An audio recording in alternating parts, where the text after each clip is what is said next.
नमस्ते बच्चों। मैं आज पढ़ाने वाली हूँ आपका पाठ 3, जिसका शीर्षक है नादान दोस्त।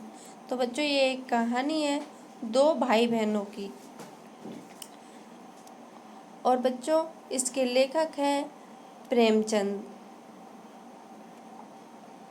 तो वीडियो शुरू करने से पहले आपको मैं बता देना चाहती हूँ कि अगर आपको पिछले पाठों के वीडियो देखने हैं, क्वेश्चन आंसर्स के वीडियो देखने हैं, तो हमारे डिस्क्रिप्शन बॉक्स में लिंक दिया गया है, वहाँ जाकर आप उनको देख सकते हैं।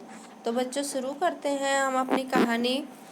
केशव के घर कार्निस के ऊपर एक चिड़िया ने अंडे दिए थे।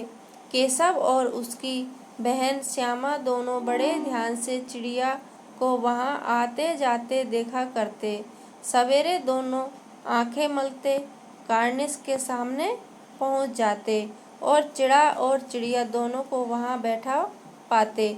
उनको देखने में दोनों बच्चों को न मालूम क्या मज़ा मिलता। दूध और जलेबी की सुध भी न रहती थी। दोनों के दिल में तरह तरह के सवाल उठते। अंडे कितने बड़े होंगे, किस रंग के होंगे, कितने होंगे, क्या खाते होंगे, उनमें से बच्चे किस तरह निकल आएंगे, बच्चों के पर कैसे निकलेंगे, घोंसला कैसा है। लेकिन इन बातों का जवाब देने वाला कोई नहीं। न अम्मा को घर के काम धंधों से फुर्सत थी, न बाबूजी को पढ़ने लिखने से। दोनों बच्चे आपस ही में सवाल जवाब करके अपने दिल को तसल्ली दे लिया करते थे। श्यामा कहती, क्यों भैया, बच्चे निकलकर फुर्र से उड़ जाएंगे।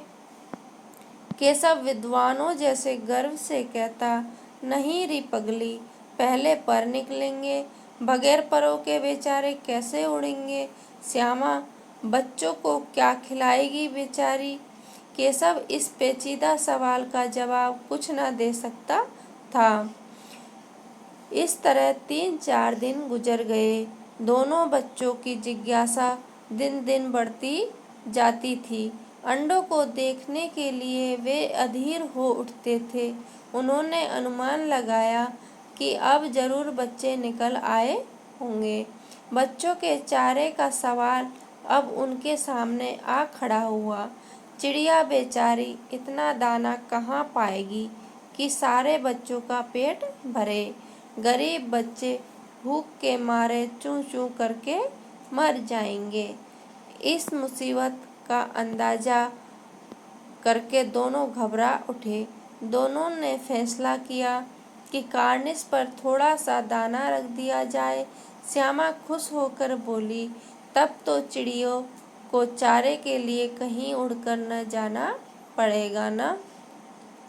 केशव, नहीं, तब क्यों जाएंगी। श्यामा, क्यों भैया, बच्चों को धूप न लगती होगी। केशव का ध्यान इस तकलीफ की तरफ न गया था। बोला, जरूर तकलीफ हो रही होगी, बेचारे प्यास के मारे तड़पते होंगे, ऊपर छाया भी तो कोई नहीं। आखिर यही फैसला हुआ कि घोंसले के ऊपर कपड़े की छत बना देनी चाहिए। पानी की प्याली और थोड़े से चावल रख देने का प्रस्ताव भी स्वीकृत हो गया।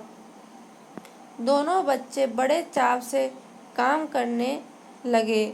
श्यामा माँ की आंख बचाकर मटके से चावल निकाल लाई। केशव ने पत्थर की प्याली का तेल चुपके से जमीन पर गिरा दिया और उसे खूब साफ करके उसमें पानी भरा। अब चांदनी के लिए कपड़ा कहाँ से आए, फिर ऊपर बगैर छड़ियों के कपड़ा ठहरेगा कैसे, और छड़ियाँ खड़ी होंगी कैसे। केशव बड़ी देर तक इसी उधेड़-बुन में रहा। आखिरकार उसने यह मुश्किल भी हल कर दी। श्यामा से बोला, जाकर कूड़ा फेंकने वाली टोकरी उठा लाओ, अम्मा जी को मत दिखाना। श्यामा, वह तो बीच से फटी हुई है, उसमें से धूप न जाएगी। केशव ने झुंझलाकर कहा, तू टोकरी तो ला, मैं उसका सुराख बंद करने की कोई हिकमत निकालूंगा। श्यामा दौड़कर टोकरी उठा लाई। केशव ने उसके सुराख में थोड़ा सा कागज ठूस दिया और तब टोकरी को एक टहनी से टिकाकर बोला, देख ऐसे ही घोंसले पर उसकी आड़ कर दूंगा, तब कैसे धूप जाएगी। श्यामा ने दिल में सोचा, भैया कितने चालाक हैं। गर्मी के दिन थे, बाबूजी दफ्तर गए हुए थे, अम्मा दोनों बच्चों को कमरे में सुलाकर खुद सो गई थी। लेकिन बच्चों की आंखों में आज नींद कहाँ। अम्मा जी को बहलाने के लिए दोनों दम रोके आंखें बंद किए मौके का इंतजार कर रहे थे। जो ही मालूम हुआ कि अम्मा जी अच्छी तरह से सो गई, दोनों चुपके से उठे और बहुत धीरे से दरवाजे की सिटकनी खोलकर बाहर निकल आए। अंडों की हिफाजत की तैयारी होने लगी। केशव कमरे से एक स्टूल उठा लाया, लेकिन जब उससे काम न चला तो नहाने की चौकी लाकर स्टूल के नीचे रखी और डरते डरते स्टूल पर चढ़ा। श्यामा दोनों हाथों से स्टूल पकड़े हुए थी। स्टूल चारों टांगे बराबर न होने के कारण जिस तरफ ज़्यादा दबाव पाता था, जरा सा हिल जाता था। उस वक्त केशव को कितनी तकलीफ उठानी पड़ती थी, यह उसी का दिल जानता था। दोनों हाथों से कार्निस पकड़ लेता और श्यामा को दबी आवाज़ से डांटता, अच्छी तरह पकड़, वरना उतरकर बहुत मारूंगा। मगर बेचारी श्यामा का दिल तो ऊपर कार्निस पर था। बार बार उसका ध्यान उधर चला जाता और हाथ ढीले पड़ जाते।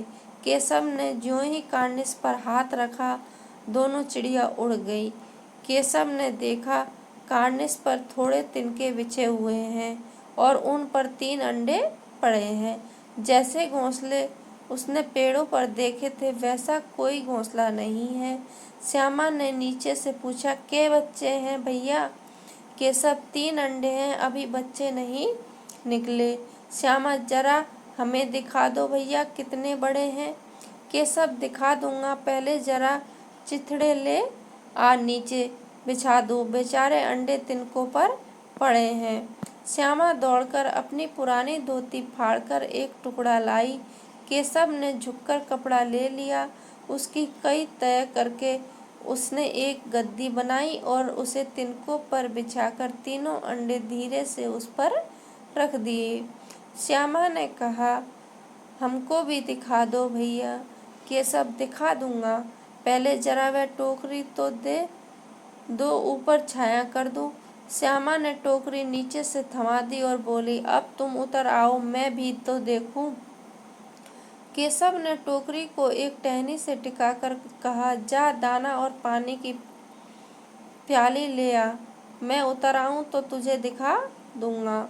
श्यामा प्याली और चावल भी लाई। केशव ने टोकरी के नीचे दोनों चीजें रख दी और आहिस्ता से उतर आया। श्यामा ने गिड़गिड़ाकर कहा, अब हमको भी चढ़ा दो भैया। केशव ने कहा, तू गिर पड़ेगी।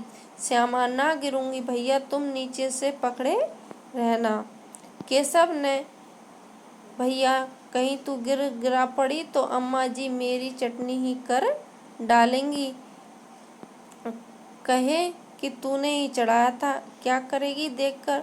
अब अंडे बड़े आराम से हैं, जब बच्चे निकलेंगे तो उनको पालेंगे। दोनों चिड़िया बार बार कार्निस पर आती थी और बगैर बैठे ही उड़ जाती थी। केशव ने सोचा, हम लोगों के डर से नहीं बैठती। स्टूल उठाकर कमरे में रख आया। चौकी जहाँ की थी वहाँ रख दी। श्यामा ने आंखों में आंसू भरकर कहा, तुमने मुझे नहीं दिखाया, मैं अम्मा जी से कह दूंगी। केशव, अम्मा जी से कहेगी तो बहुत मारूंगा, कहे देता हूँ। श्यामा, तो तुमने मुझे दिखाया क्यों नहीं? केशव, और गिर पड़ती तो 4 सर ना हो जाते? श्यामा, हो जाते, देख लेना, मैं कह दूंगी। इतने में कोठरी का दरवाज़ा खुला और माँ ने धूप से आंखों को बचाते हुए कहा, तुम दोनों बाहर कब निकल आए? मैंने कहा न था कि दोपहर को ना निकलना। किसने किवाड़ खोला? किवाड़ केशव ने खोला था, लेकिन श्यामा ने माँ से यह बात नहीं कही। उसे डर लगा कि भैया पिट जाएंगे। केशव दिल में काँप रहा था कि कहीं श्यामा कह न दे अंडे न दिखाए थे। इससे अब उसको श्यामा पर विश्वास न था।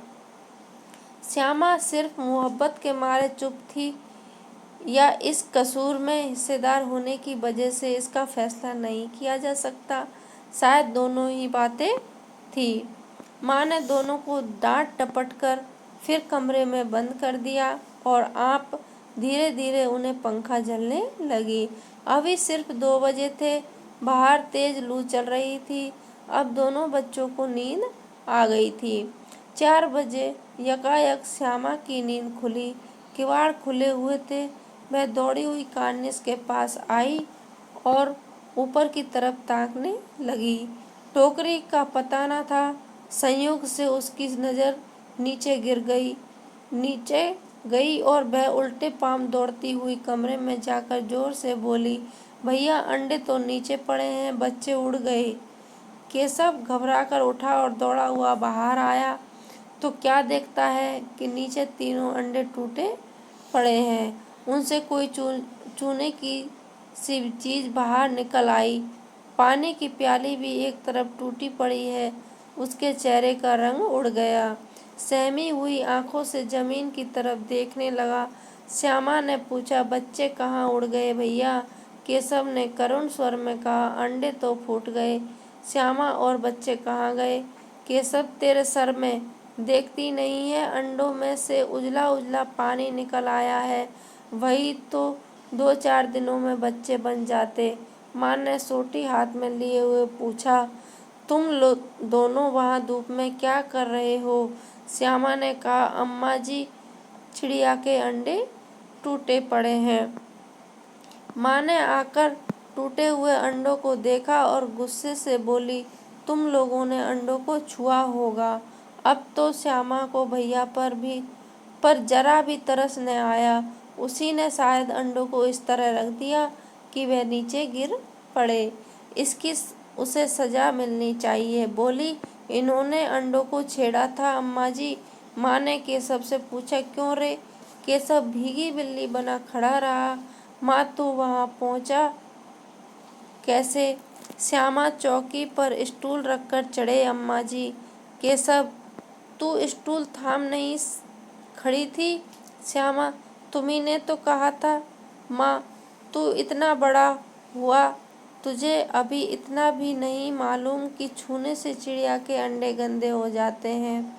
चिड़िया फिर उन्हें नहीं सेती?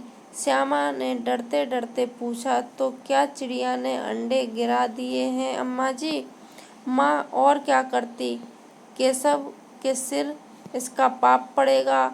हाय हाय, 3 जानें ले ली दुष्ट ने। केशव रोनी सूरत बनाकर बोला, मैंने तो सिर्फ अंडों को गद्दी पर रख दिया था अम्मा जी। माँ को हंसी आ गई, मगर केशव को कई दिनों तक अपनी गलती पर अफसोस होता रहा। अंडों की हिफाजत करने के जोग में उसने उनका सत्यानाश कर डाला। इसे याद कर वह कभी कभी रो पड़ता था। दोनों चिड़िया वहाँ फिर नहीं दिखाई दी। तो बच्चों, आपको हमारा वीडियो कैसा लगा हमें कमेंट बॉक्स में कमेंट करके ज़रूर बताएं। और बच्चों, हमारे चैनल को सब्सक्राइब करना ना भूलें। धन्यवाद।